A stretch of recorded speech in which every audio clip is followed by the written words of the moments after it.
Hi, I'm Chloe, and I live in Chicago. Before I jump into the juicy stuff, please like and subscribe. My brother Ethan and I were born to incredibly wealthy parents. Dad is a tech mogul, and mom is an interior designer with clients from around the globe. Ethan and I couldn't be more different.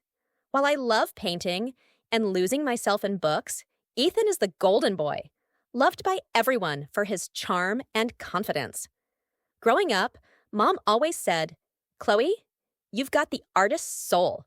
One day, the world will know your name." She encouraged me to create, filling my room with easels and sketchbooks. But Dad, he only had eyes for Ethan, his heir. "Ethan, someday you'll run the company. Keep your focus sharp," he'd say, patting him on the back after every achievement. Ethan soaked up the attention and used his charm to get away with murder. In school, he was the cool kid everyone wanted to befriend, while I was the shy girl buried in my sketchbook. At home, Ethan was always the loud one. He'd waltz into my room, tease me about my paintings, and swipe my snacks. "Come on, Chloe, live a little," he'd say. "You can't spend your life hiding in here." But I liked my bubble. It was peaceful, unlike the chaos Ethan thrived in. The surprise birthday party. When we turned 16, Mom and Dad threw us a massive party. Ethan was the star of the show, of course, charming everyone in sight. I stayed in the background, sipping soda and watching from afar. That's when Ethan's best friend, Caleb, walked in. Tall, with messy brown hair and kind eyes, Caleb was the kind of guy you couldn't help but notice. He was the opposite of Ethan, thoughtful, quiet, and genuinely kind. "Hey, Chloe," he said, smiling as he grabbed a soda. "Why aren't you out there?" "Not my scene," I replied, shrugging. "Same," he said, taking a sip. "Mind if I join you?" We spent the evening talking about art, books, and how ridiculous Ethan could be. For the first time, I felt like someone saw me, not just as Ethan's sister, but as Chloe. The unexpected bond. Over the next few months, Caleb started stopping by more often, usually to hang out with Ethan, but he always found a way to talk to me. "Show me your latest painting," he'd say, genuinely interested. His encouragement gave me a confidence I didn't know I had. One day, I found Caleb in my art studio, staring at a half-finished painting of a quiet lakeside scene. "This is incredible, Chloe," he said. "You've got real talent." "Thanks," I mumbled, blushing.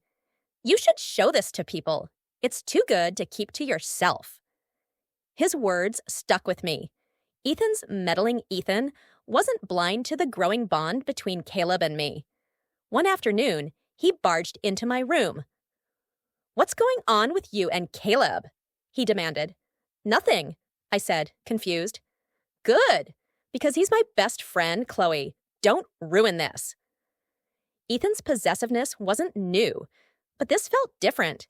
Caleb wasn't his to control, and I wasn't going to let him dictate my life.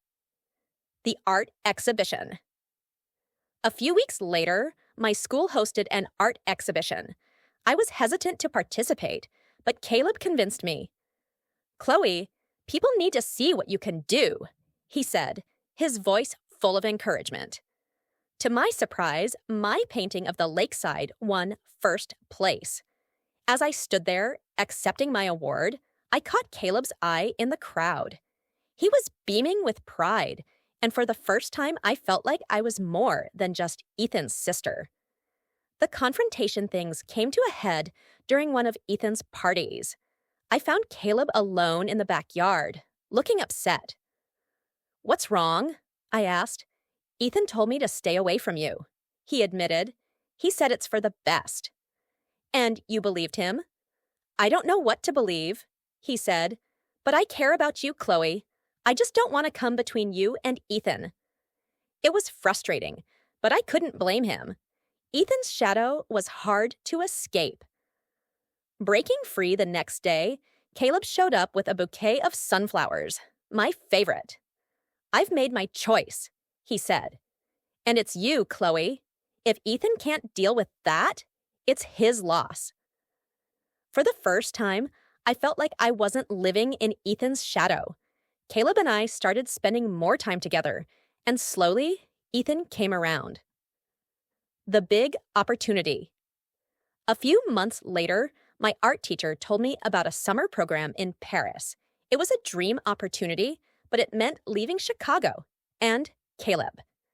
"You have to go," Caleb said when I told him. "This is your chance to show the world what you can do." "I don't want to leave you," I admitted. "I'll be here when you get back," he promised. The goodbye. On my last day in Chicago, Caleb surprised me with a small canvas. "It's not much," he said, "but I wanted you to have something to remember me by."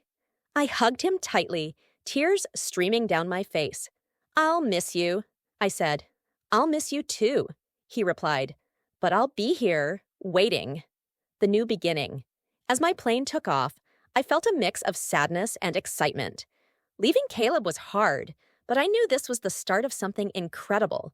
For the first time, my future felt like my own.